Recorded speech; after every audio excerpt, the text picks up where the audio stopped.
जादूचा वेळेचा घड्याळ. एका छोट्या गावात आर्यन नावाचा एक मुलगा राहत होता. त्याला नेहमी खेळण्यात आणि वेळ वाया घालवण्यातच मजा वाटायची.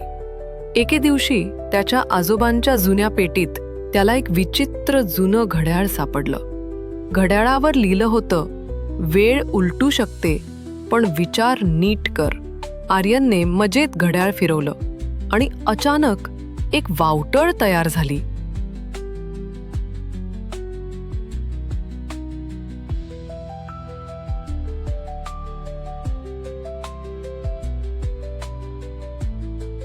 पुढच्या क्षणी तो भूतकाळात पोहोचला. त्याचं गाव तसं जुनं, साधं आणि शांत दिसत होतं.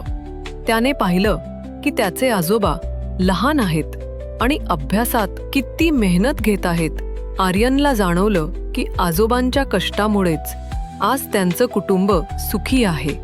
त्याला समजलं की वेळ वाया घालवणं म्हणजे भविष्य गमावणं आहे. त्याने घड्याळ परत फिरवलं आणि तो पुन्हा वर्तमानात आला.